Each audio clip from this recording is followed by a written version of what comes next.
What's Hi. up? Hello and welcome everyone to another episode of Back in the Back in the Closet closet. 2022 style, which Yes, we yeah. have always done our podcast at 4:30 p.m. Pacific time on Sundays, and we're switching Switching up it up. we're switching up the schedule. So now we're going to be here Tuesday afternoon. Unfortunately, not with a cocktail, at least today, We because cannot start we drinking haven't this early on a right Thursday. we haven't eaten lunch yet. I haven't eaten at all today, so we're drinking our organic green tea instead. But thank you guys so much for joining us. I know on a Thursday afternoon a lot of I people are cheated. still at work, they're still doing their stuff and things. Not everybody's as available as they are in the But this will be evening. posted everywhere. If Yeah, but it's you're still going to be on sad to Facebook and miss it. YouTube. So this is the new schedule. Hi, So sissy. yeah, hi Hi, sissy. Pam. Yay. We have so many good things coming up in 2022, guys. I mean, just wait for it. You are going to see some really, really amazing, awesome stuff and things, like a whole big old list of really cool things coming up for both us Amazing and for you people, and for your amazing. kitties. Yes. Yes. Yeah. So thank you Lots guys. of We are gonna excitement. just go ahead and jump right into our podcast. We were kind of hoping to change up the view of it, where we were kind of looking at each other, but there's just not enough room in our closet. We might have to think about expanding our closet or something. Hi there, Um, baby. That's Did you actually wanna not a come bad up here? idea. But yeah. So let's Expanding our just closet. yeah. Why not? So let's just go ahead and get started. Let's do Ready? it. Guys, it's episode number 100. It's a big year. It's a big year. Here we go. Welcome to episode number 100 of Back in the Closet with the Two Crazy Cat Ladies. We are so excited to be back in a new year, a new meow of 2022. This is it's going to be a big year. It's going to be a good year. I pray that everybody has a super blessed and amazing year, or at least good thoughts and feelings toward the new year. Setting We're just goals, getting started. doing stuff and things for yourself and for your kitties. Today we have an episode that we've just been talking about a lot lately, because we've been dealing with a lot of cases. And by cases, I don't cases sounds weird, like I'm an Sounds very FBI clinical. agent or something. Oh, We're on the case. we're on that case. But we've been just surrounded by a lot of cat parents that I guess you'd say don't necessarily, like, we want to empower cat parents, right? Like, that's one of our biggest goals. We say learn, share, and grow, but that is our motto, is to learn, share, and grow. So we want to learn everything that we can about how to help every cat live the longest, healthiest, happiest life. And then we want to share that information with the beautiful cat community so that we can all grow together. But in that growth, we really want to empower cat parents. And all this knowledge, for us, what it's done for us is to empower us to make better decisions, to make decisions for our cats and our cats' health, based on the things that we've learned. There's some things that we've learned that we're like, I don't think that's really applicable. I don't think that's a big deal. I'm not gonna, and you guys too get that 100%. But the whole being empowered as a cat parent is much more than just knowing what household chemical cleaner to use or non-chemical cleaner to use, right? Sure. Like, there's a whole lot more that goes into our cat's overall health and well-being, and we've been talking with a lot of people lately. Some and heartbreaking stuff. It's become such Well, I think that the issue a lot of us face is, and this is something that's really important. First and foremost, I think everyone should make a renewed New Year's resolution, whatever, to make sure that we have a good relationship with our veterinarians, to make sure that we are doing our due diligence, our annuals for our young ones, our biannuals checkups, our dentals for our older babies. But there have been some really heartbreaking situations lately that we've dealt with, whether it is over medicating, over vaccinating, flea treatments. And it is one of these situations where, a veterinarian will say, this is what we recommend for this, or this is what you should be doing. We went through this many times, whether it was kidney issues that were coming up in our cats, whether it's Pooh Bear's autoimmune disease, a lot of things where we just have to take the information that our veterinarian gives us, our teammate in helping to best take care of our cats, and then actually pull the trigger on making a decision ourselves. And I think the reason this is such a important topic right now is that more and more we are hearing these really heartbreaking situations where our cats have to go through a lot because maybe our gut was telling us maybe we shouldn't do this, but we did, and now we're dealing with. Or maybe we just don't have the confidence to is the confidence the right word? Like where we listen to our guts, right? Because a lot of us, and a lot of the cases that we're dealing with, people that and we feel guilty. I feel guilty when it's like we're always on the side of the go to the veterinarian, get a checkup, get it diagnosed, go see what's going on. And then people are like, okay, and they make a vet visit and they go there, and then their cat's all of a sudden on steroids and antibiotics and all of these things, going through surgeries, going through all kinds of things that weren't necessarily necessary if that cat parent knew that they were going to the vet in order to get their opinion, right? Their medical opinion on what is happening. And then they were able to feel empowered enough to make the right decision for their cats. And then we're getting oh my gosh, I mean, it makes me feel really sad because I feel guilty about sending people to the vet I feel like we need to have like a whole script in Wiki or something, like a whole script that says you need to go to the vet. And once you've gotten the opinion of the vet, you can always come back to us. You can seek out other advice. You can find whatever. And so that we, instead of just saying, go to the vet, we're saying, here's some questions to ask. Here are some things. I mean, because not everybody catches every live. We've done lives. We've done, we had a great interview with Dr. Katie Woodley. Great questions to ask our veterinarians when we're going in.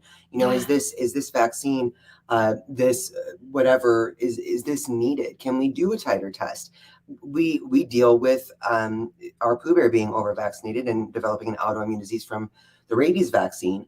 And it's difficult to feel like we're ever fully prepared to pull the trigger on a decision. I think that's what you're meaning about being confident, right? Confidence is something that I think he's just so cute.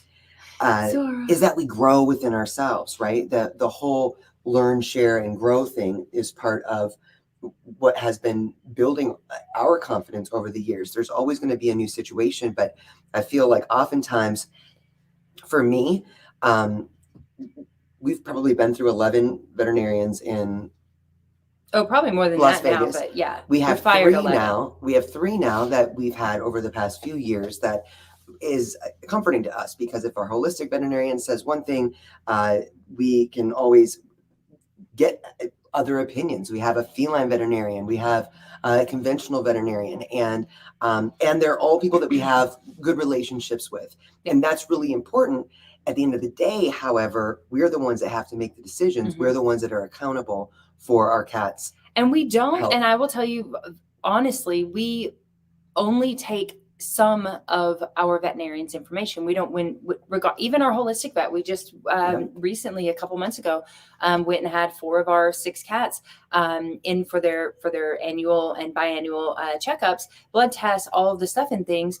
And when we were leaving, it was like, we were kind of going over the protocols for this and that. And I don't remember which one it was, but I was like, yeah, we're not doing that. That's not what we're doing. And it was a holistic veterinarian. So it wasn't like, you have to feed this food, this prescription diet, right? We all know that, the prescription diet thing is a marketing thing. So it wasn't like that. It was something either holistically, or let's check this, or let's all, do more of this. And I follow my gut. I feel empowered.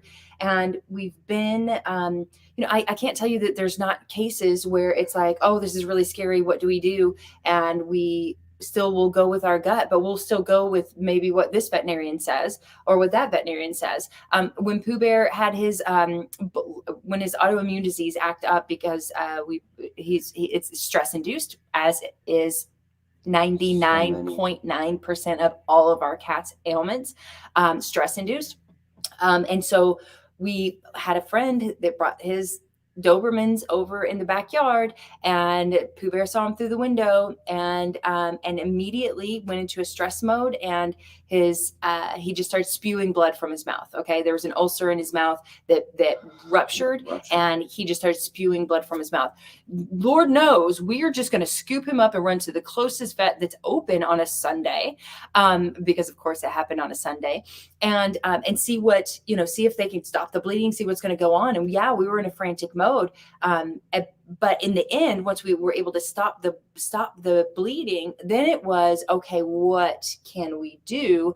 The veterinarians say, oh, well, steroids and this and this and this. And I'm saying, let me do some more research. Let me empower myself. Let me learn more about this situation before I just go with somebody's opinion that I really actually don't know, because it's an emergency vet that I've never been to before.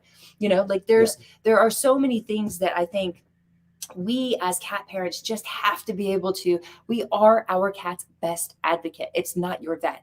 Your vet is not the answer for your cat's health. And if you blame your vet for your cat's health, then shame on you. You cannot do that, because it is your cat and they are your children, and you are the one that makes that final decision when it comes to their overall health. Yes, take their information. Yes, learn and see, follow your gut, do some research, figure out what needs to be done for your kitty. But we have to take responsibility. We have to take accountability, right? We have to take accountability for our cat's health. It is in our hands. And so we have to be confident in the decisions that we make. If we make a decision to go with this surgery, or we make this decision to go with this medicine, then we have to be confident in it, because if we're not, I will promise you it won't work anyway, because that is how strong the empowerment is. That's how strong the energy is when it comes to us and our cats. And that's why the placebo effect works, right? Well, and not that that's hard science. I think that is hard science. That's more to that point, though. I feel like there are always going to be, not always, but there are many times going to be a situation that is very scary right now. This is something that we've got, like Pooh Bear's situation. And I think that something that's difficult is being able to muster up that confidence, right? When you're not sure exactly what's going on. There's a bit of a caveat, though. I think it's something that should be practiced. Like Dr. Becker talks about, she'll meditate 2 hours a day just because she recognizes that that's what she needs in order to be healthy, to be around her own animals, and to deal with people in general. But I feel like that's an important thing, especially when it comes to stress.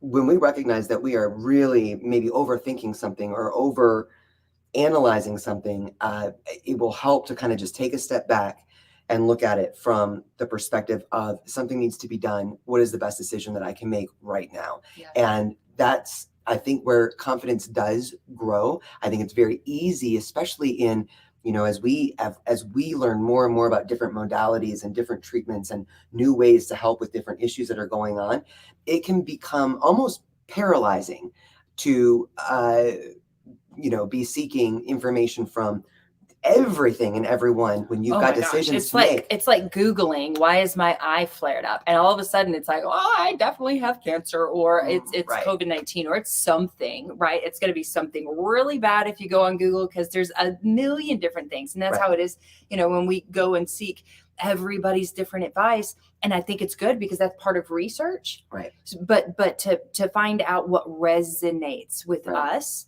And I remember with Pooh Bear, we went to the conventional veterinarian, we went to the emergency vet, then we went to the conventional vet, and we went to the holistic vet, then we went to the feline vet. And our feline veterinarian said, this is remarkable. I've never seen a cat with this condition live past 3 years old.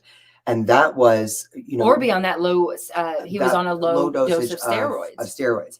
And she was like, what else? What are you guys doing? Because it wasn't that someone said, here's what you have to do. It's that looking at Pooh Bear's health holistically, trying to do things to mitigate other things. Number one, stress, knowing just how much stress plays a part, and not just with his autoimmune disease. There are so many. FIC is a huge one that we see. We're dealing with so many cases right now. I don't know, which is what brought this on. Really. Yeah, 10 or 15 right now that are seriously cases of life-threatening issues. And it is FIC is feeling idiopathic cystitis. Everybody calls it cystitis.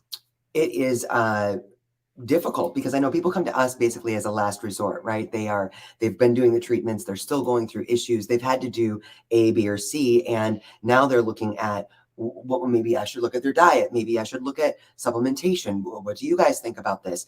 And it can be overwhelming when you're looking for solutions to be able to find out which one is going to work best for my cat. And at the end of the day, it's my decision. And that's a scary place to be, because if it's the wrong decision, you don't have what does that blame. mean?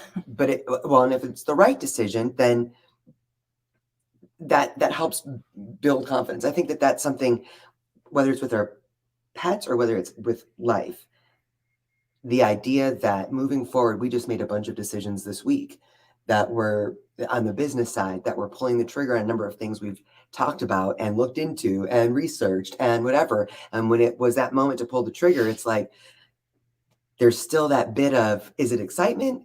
Is it anxiety? Or is it both? Is it, at the end of the day, though, we're making this decision and we are ready to be responsible for whatever the outcome is. Yep. So accountable. Yeah.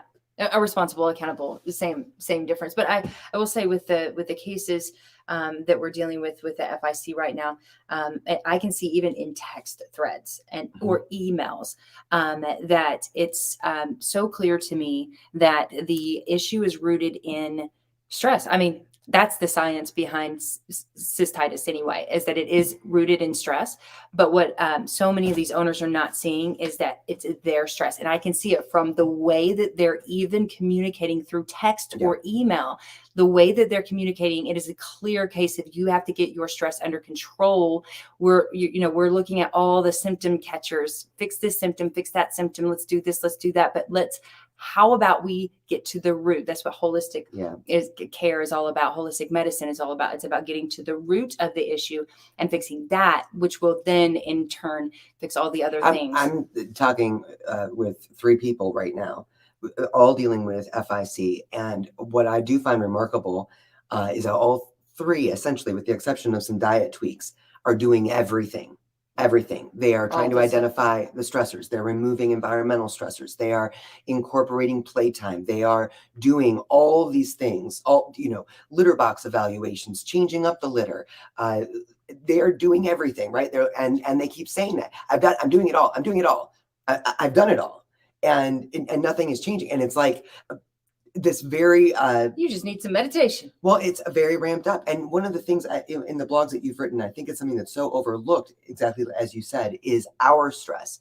That was something foundational for Pooh Bear's condition, for us, is recognizing our stress. For me specifically. And indeed, Pam Roussel with Perfectly Holistic, what an incredible resource for all of us to have in our pocket.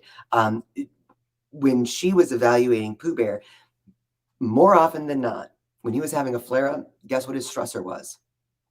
One of us. I was gonna say me. One of us. I mean, or one of our cats. But from the beginning, and that's the thing, is that when we knew that it was stress that really flared him up, we knew that it was that stress was at the root cause of it, right? I mean, obviously, the autoimmune disease is due to being over vaccinated. So there's certain things that we also have to be empowered by as cat parents to be able to take those steps back. Once we know better, we can do better, right? And we didn't know better at that point, and so we didn't do better.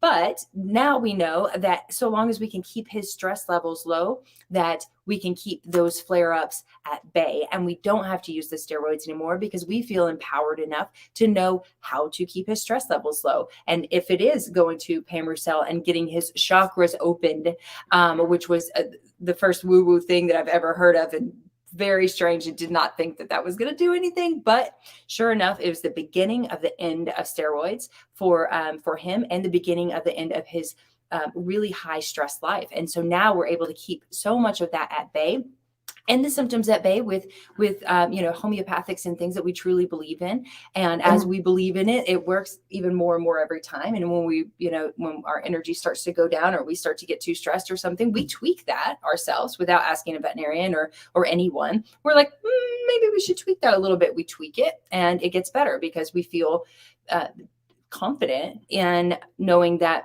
we just need to tweak something and make things a little bit better. But keeping his stress levels low is 100% what keeps Yeah. him. And keeping our stress levels low has been even tone of voice. One of the phone calls I took last week was someone dealing with this issue, and you could hear just mass chaos in the back. Now I know people have kids, it's a thing, but there's a tone of voice to yelling, to even like just breathlessly always talking about something. This is what's going on, and I've done all this stuff and things, and this is cats are not all cats are hard to read, but Pooh Bear, even if we're getting into something that's very stressful, the holidays were very stressful for us.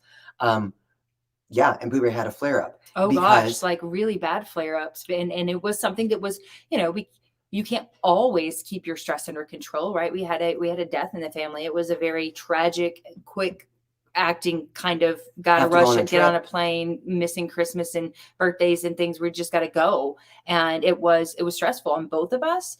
And that stress reflected almost immediately in Pooh Bear and his flare ups. He had diarrhea on the floor, like, but we knew we didn't pick him up and rush him to the vet because we knew, okay, that's our stress. We need to bring it down a notch. We need to take a shower. We need to wash off this cortisol. We need to tell him it's going to be okay. And we got to get him back to, use some of our products to balance that gut. And then let's tell him it's going to be okay. And everything's going to be okay. It's remarkable how cats do respond to our confidence, whether it's someone at the door or loud noises in the house. They are looking to us for response, for reaction. Like, is this something to super freak out about, or is everything okay? So I think that it's something huge to evaluate, is recognizing that it isn't just about being an empowered cat parent. It's about truly feeling empowered ourselves. And that's something that we have to work on every day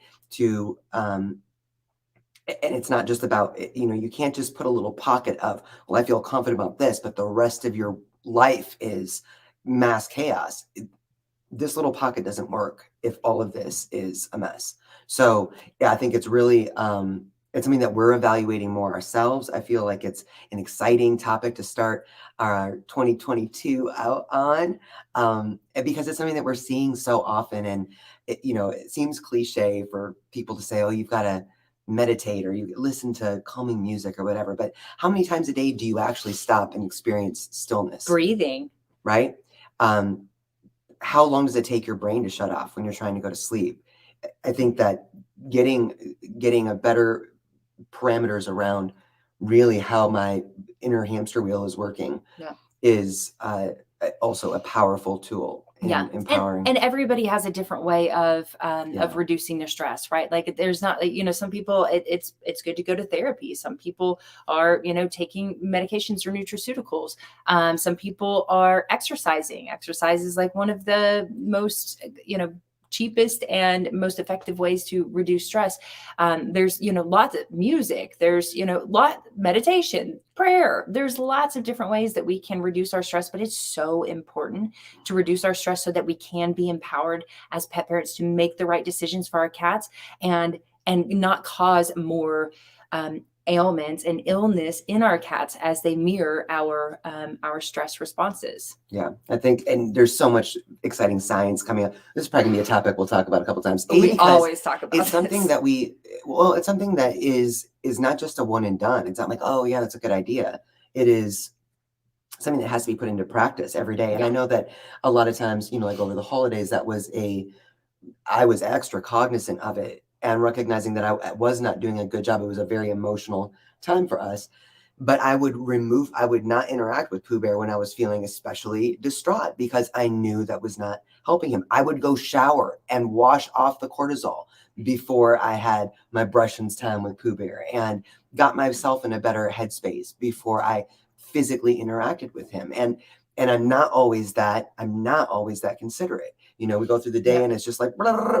And if you're in a stress mode, it rubs off on you. And you think about it, being conscious or cognitive of our own energy is not something that most of us do. And I don't even do it regularly. I mean, something will happen and it will trigger me into be cautious of your mindset right now. But But when you're just on the grind, running, like doing your stuff and things, there's this that has to get done and that has to get done. And you know what? Understanding that, my energy that I'm bringing to the household, to you, to this, good God, he's so precious, to our sweet babies. Like it's not even forefront on my mind. It's not even close to forefront on my mind because I'm just doing the stuff and things that need to get done. When she's right? really ramped about stuff, like I pick up on her energy and I'll be like, pump your brakes before you go near Pooh Bear. Yeah. Like get your yeah. get your life And together. sometimes it's you that pumps me into a fact, like that kicks me into that, oh yeah, I need to, and sometimes it's something as little as like, and I've talked about this before, and you're gonna think I'm gay, I am, but doing a little dance, like singing a little song, like literally physically smiling in the mirror for 1 minute. That's a like, long time to it smile. feels like a it. really long time, but it will lift your spirit. Doing those little things, for me, it lifts my spirit doing those little things when I realize that I am at a I'm having a stress response of whatever it is. The stress is not always well, something's going on in my life. And I think that's something that a lot of us miss out on. A lot of the cases that we're dealing, my God, a lot of the cases that we're dealing with right now too.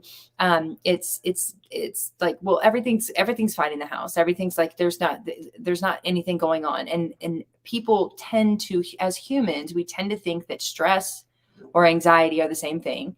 And that what that means is that something is stressful, causing you to be stressful. So we can blame this or blame that, but that's not exactly how it always works. It's not always an event or something, or never someone else that is causing us to be stressed out or anxious. So we have to get to the root of our own anxiety and our own stress responses, and acknowledge it, and then address it in order to keep that energy at a better space in our household for both ourselves and our kitties and everybody around you, your kids, your spouse, your brothers and sisters, everyone, right? Like everyone's affected by your energy regardless. So you got it's just, I guess it's more of a human thing than it even is a cat thing, but it's not, because we're seeing so many cats affected by the human stress response. Yeah. And that's why we want to talk about empowerment and being, feeling, getting to that place of confidence where we feel empowered to make the right decisions for our cats, to make the right decisions for ourselves, to make the right decisions to just feel, safe and confident. More confident, Yeah. Which is hard to do in the world right now. But I think it helps when, our cats have inspired us to kind of take the reins on things in our life, because we realize that, it's one thing for me to live like this. It's another thing for me to put these beautiful little beings through my mentality, unless I just grab the bull by the horns and handle something. So it's exciting. I'm so excited to see Teresa here. I can't see all the comments, but I saw Teresa. She said, guess who's watching with me? And her sweet Benson, who's going through some stuff right now. Oh, yay. I think you're talking about Benson, baby. Yay. Hi, Benson. Hi. And I'm glad he's playful today. Laughing does the same thing. Exactly. Yeah. Sometimes you just like fake a laugh. It's hard for me to fake laugh. I mean, it's not. You fake laugh all the time. She acts like I'm funny and fakes her laugh. No, I only laugh when you're actually funny. No, you fake laugh when I'm not funny. Mm-hmm. Yeah, that's a thing. It's a thing. I can't fake laugh. You're right. But yeah, laughing is also, it's the best medicine, right? So anyway, that's going to wrap up episode number 100 of Back in the Closet with the Two Crazy Cat Ladies. Thank you guys so much for joining us today. Are you going to leave? He's like, are we done? He's like, oh, it's done. Okay. Is it playtime now? We're going to go eat some lunch. Breakfast and stuff and things. Yeah. And we will be back with our VIPs tomorrow night in our private group, and then we'll be back. Wow, I guess it's Monday. Our schedule is so weird and different, but we're taking the weekends now. So we love you guys so much, and we will see you very soon. Thank you for joining us. Mwah. Mwah. We'll see y'all soon. I can't move. I've got a cat. I know. Sorry. Bye, y'all.